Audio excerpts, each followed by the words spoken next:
And I think there's something to be said. It's definitely a testament to the fact that when you are living your true purpose and you're living a life that is, speaks to exactly who you are and what your passions are, you are going to suddenly find yourself surrounded by all of your people who are for you, who support you, encourage you.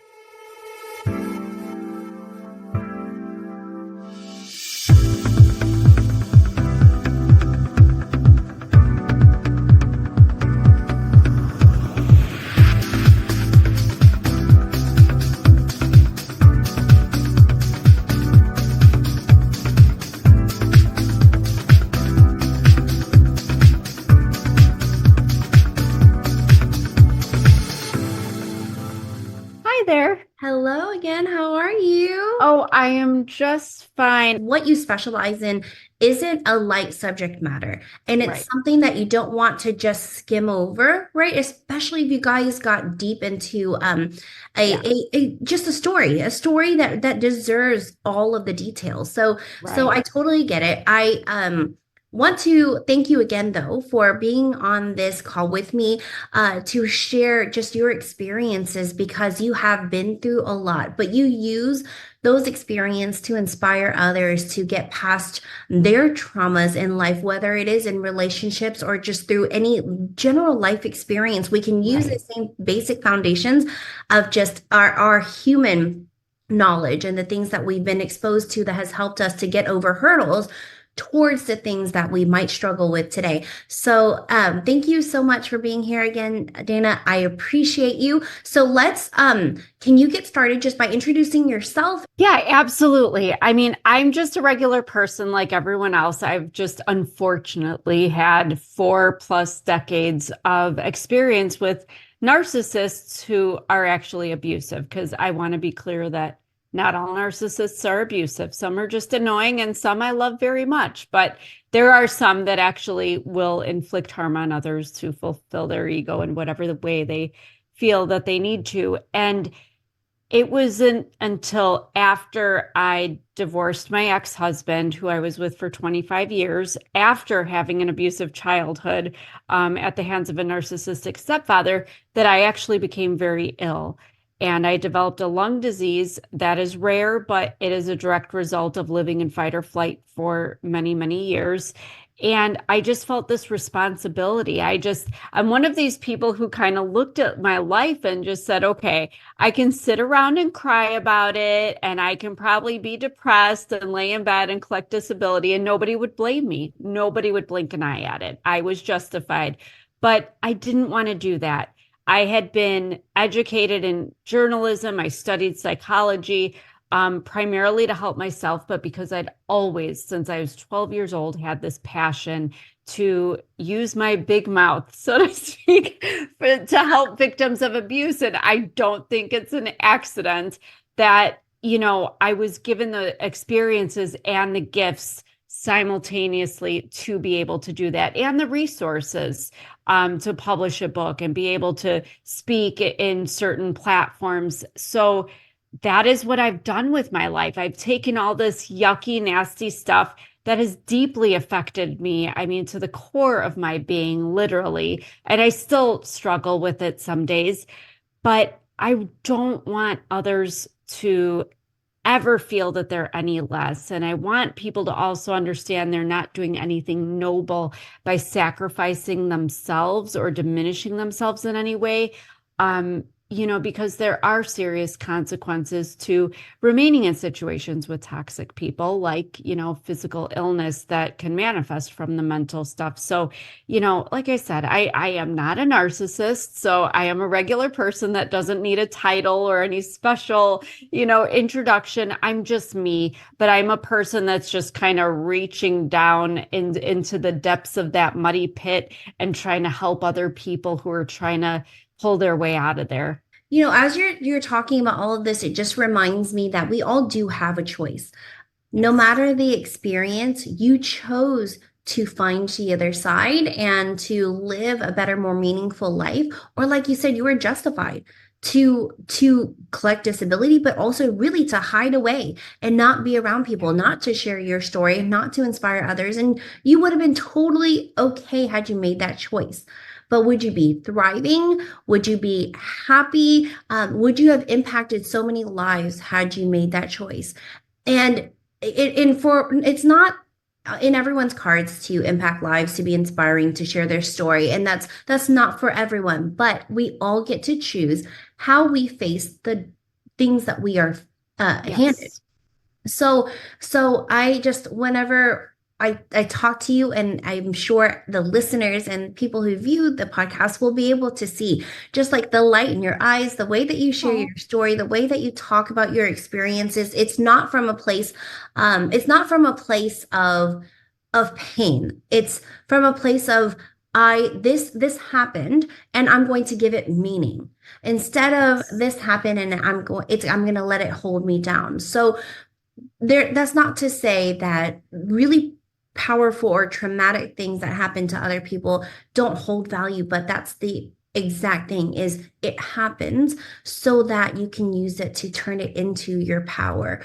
And so is there something specific that happened to you, that you were able to use to inspire you to be who you are today, and use it as something to remind you this is how it could be, but I'm going to choose to make it better?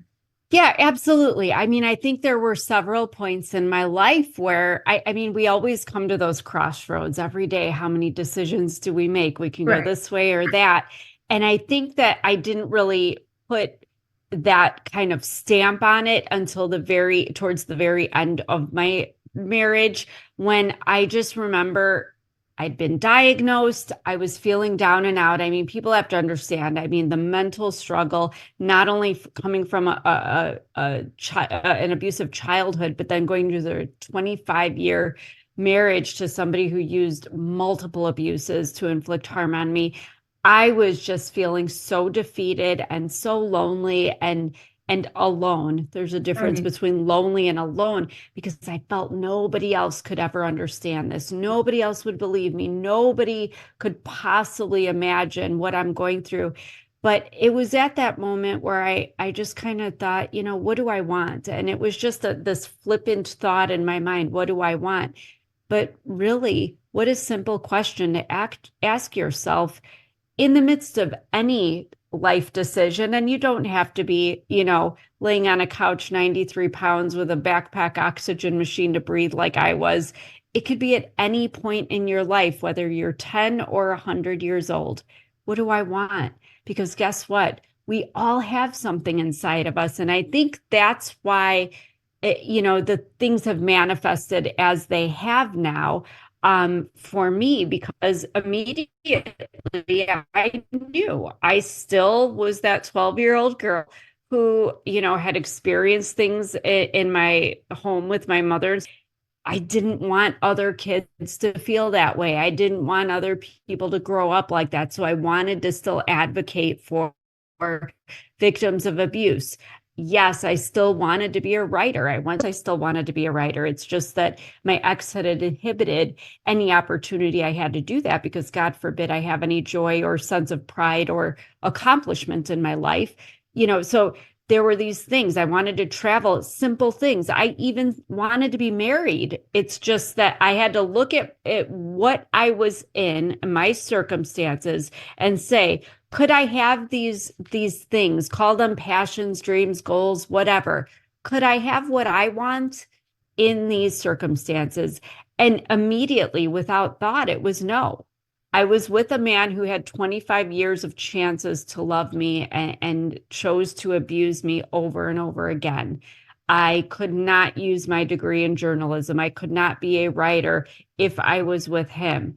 I could not advocate for victims of abuse if I was being restricted myself. I was being monitored when I left the home. When I was in my home, I was being prevented from having contact with family and friends. How am I going to advocate for a victim of abuse when I'm a victim of abuse? So it just came to kind of deciding, do I want to stay in this situation and basically sacrifice myself to somebody else's ego, or am I going to give myself permission to unhook that collar and leash that was around my neck? And I think when I thought about that, I'm like, wow, here all this time, I thought this man was holding me here. I thought I was stuck because he had the power to control me. But man, when I realized I could just release myself, talk about power. It was amazing to me too that once I made that, I mean, I had that epiphany laying on the couch in my basement right then and there. And from there, I mean, I could not unsee that possibility.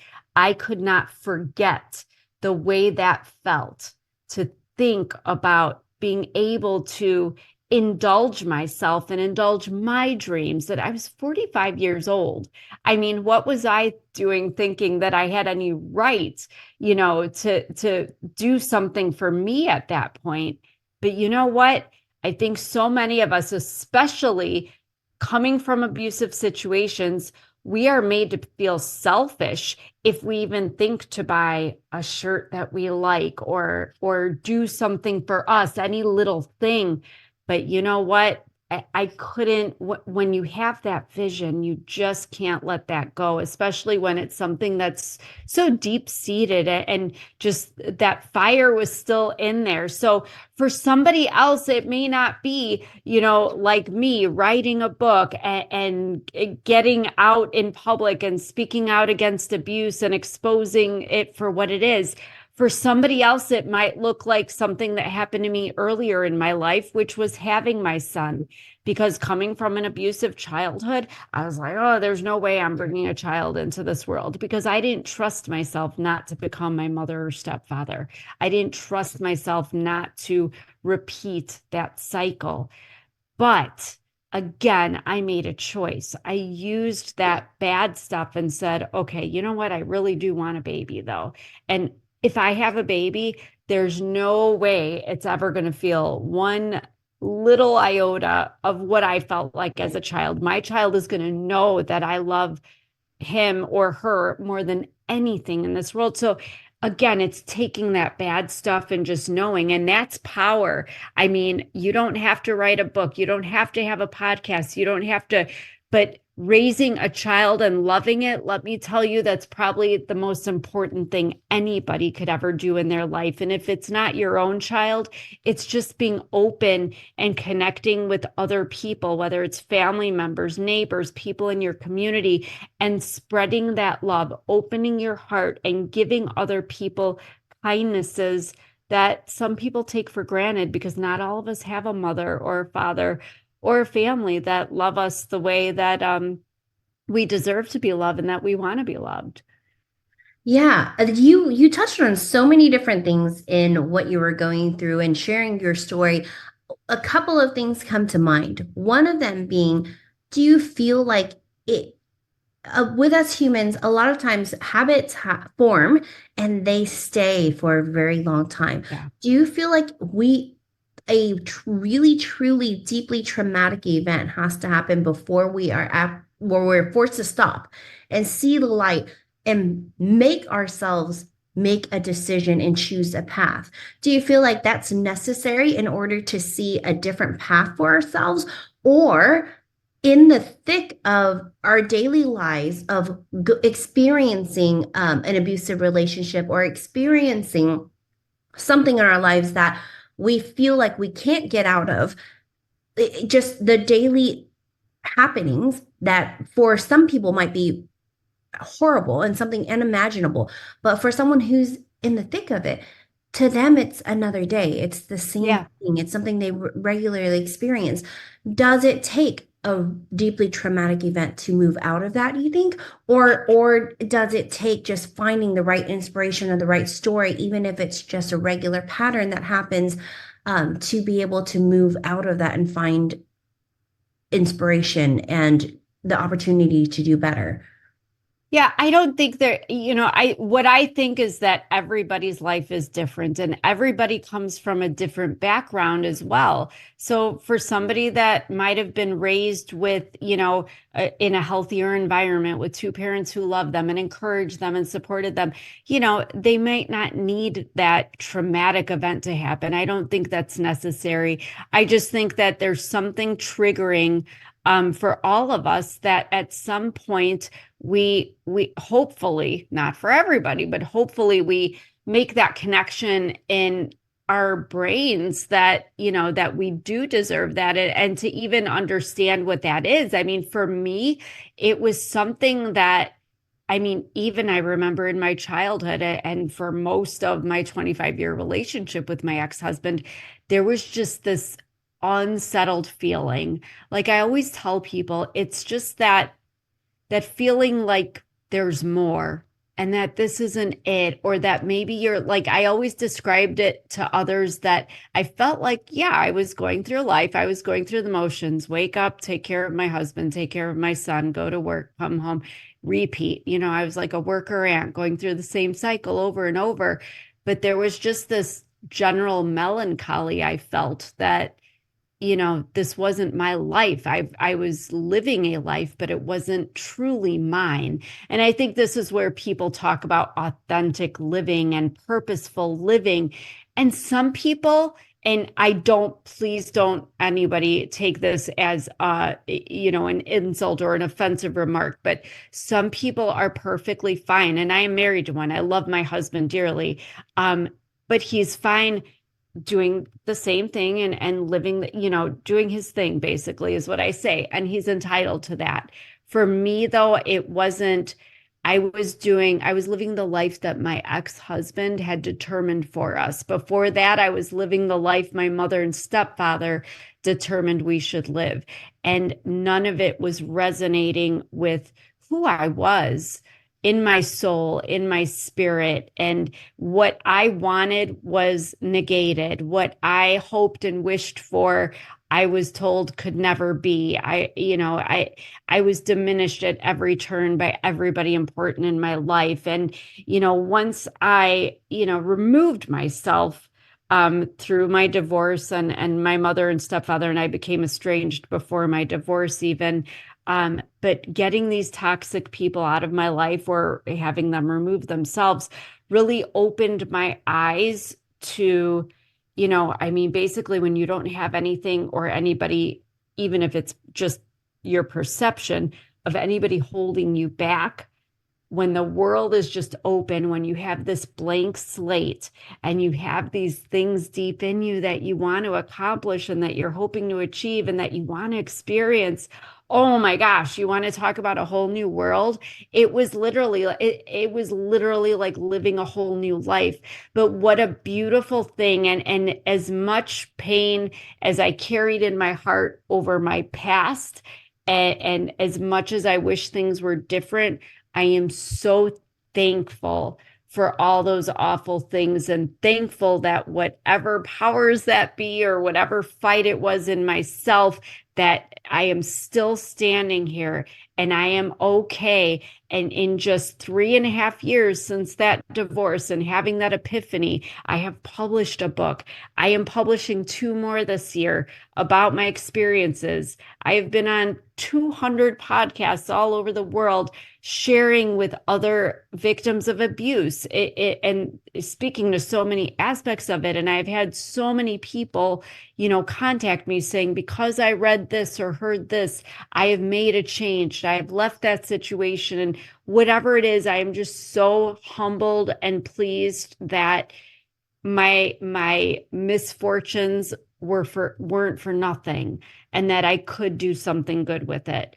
And again, I don't want anyone to think you have to go out and, you don't have to be like Taylor Swift if you want to be a singer. It's okay to play your guitar at the local bar instead, but whatever it is in your heart that you want to do, we just have to give ourselves that permission to do it. But when you do that, the other thing that I love, because, your podcast is about connections, and connection is, I mean, isn't that what we as humans, even if we don't think we want it, that's something that's just a basic human necessity. It's at a core desire for all of us to feel like we belong, like we fit. And I have found more belonging and that I fit in more now in this, what I call this new life of mine, advocating for victims than I ever had in my 45 years before. And I think there's something to be said that's definitely a testament to the fact that when you are living your true purpose and you're living a life that is, speaks to exactly who you are and what your passions are, you are going to suddenly find yourself surrounded by all of your people who are for you, who support you, encourage you. And what a beautiful thing that they're not even obligated by blood relation to do that. They're doing it on their own volition. And that's a love. And those are relationships, friendships, connections that I value first and foremost, and which help me to put one foot in front of the other every single day, including those hard days, because I don't care who you are, you stumble back no matter how far along in your healing journey. We all have those days where we kind of revert back. Something triggers something from the past where we start to doubt ourselves and we start to rethink what we're doing. But you just got to keep moving forward, because if you are living authentically and purposefully and doing what you truly in your heart of hearts believe you should be doing, I'm promising you everything else just like falls into place. It so perfectly too.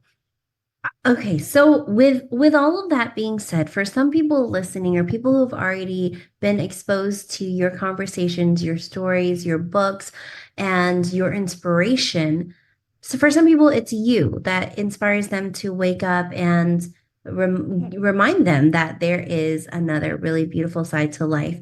But for you, where did you find the inspiration to get up? You said you were in your basement. Like, so what was it that clicked for you that day? Had you been exposed to things that inspired you? Had you been reading books or listening to podcasts? What was it that triggered that in you? Or was it really just a spark out of nowhere and it just made sense?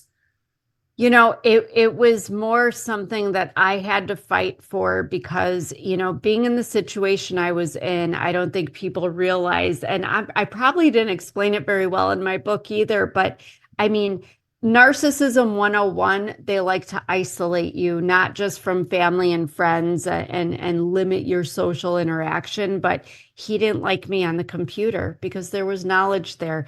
I loved to read. He didn't like me reading books because it took time and attention from him and my duties as the housewife, right? He didn't even, I didn't have a smartphone until after my divorce in 2020. I still Okay. have one of those slider things Yeah, with a yeah, keyboard on it. I yes. couldn't access the internet. Oh I my didn't need goodness. one.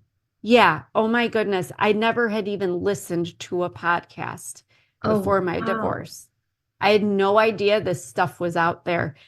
And to be honest with you, I didn't even know narcissistic abuse was a thing. I had heard the word narcissist. I had lived 45 years of narcissistic abuse without having a name for it. So thank God for Netflix. Love Netflix. Brene Brown was on there and I heard her speak, and I just remember listening to her one morning in my basement talking about, how much more there is to life and that we don't have to limit ourselves. And I think there was something about that resonated with that epiphany about, hey, I'm the one, I can walk out of here at any time.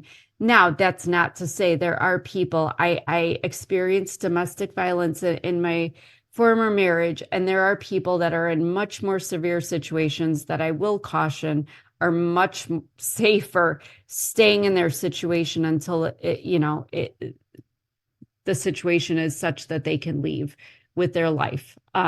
So it's not for to say everybody can just walk out, but I think just realizing your own power and realizing that you really are the one and the only one that can make a choice. And also understanding, and this was a hard one for me because I didn't have these people in my life. I didn't have much of anyone, and the people that I had in my life were trying to diminish me. But knowing that there are people which I have in my life now, that want more for me. It wasn't just about me wanting more. It's that other people saw potential in me. Others saw what I was capable of.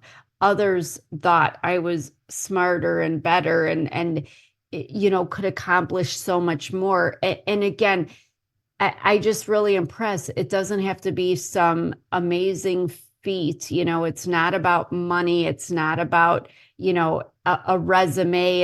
It's just about how you're living your life. And I don't think anybody was happy to see me, except for the three narcissists in my life whom I was serving. Nobody would really have been happy seeing me, continuing down that road, just suffering physically, mentally, and perpetuating the cycle of diminishing myself, because really that's what I was doing. So yeah, it wasn't just one thing, but it certainly helped when I got out of the situation and I had other people saying, you deserve more, you deserve better. I always thought you would, do this or because even though it has to come from ourselves, we are often a product of our environments. And I was always told, you can't, you won't, you never will be.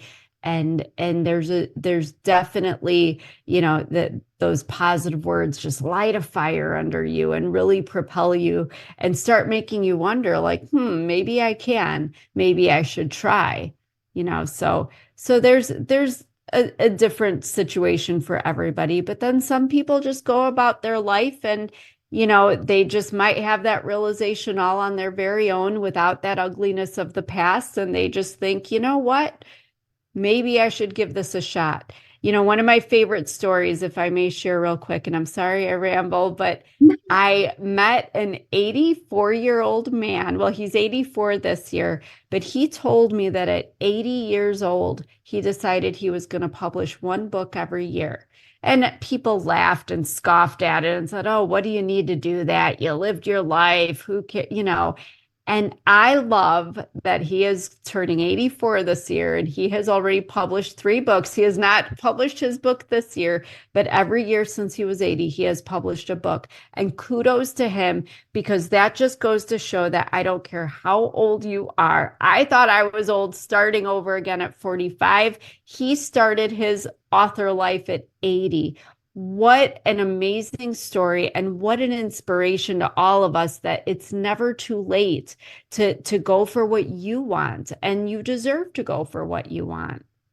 Yes. Oh my goodness. That's so awesome. And I also find it so fascinating. That's a part of the human connection and connections that we make in general, right? We'll meet someone who we never expected to meet. And from there, we get this inspiration or this realization or these awesome ideas as to how else we can enjoy life or how we can bring ourselves out of a situation that we are in. But it's exactly like you said, everyone's situation is different. Sometimes it isn't safe to make any changes where you're at. But hearing other people's stories, seeing that someone else can do it, really sparks that initial fire and allows you to maybe connect little pieces together to get to where you ultimately want to be.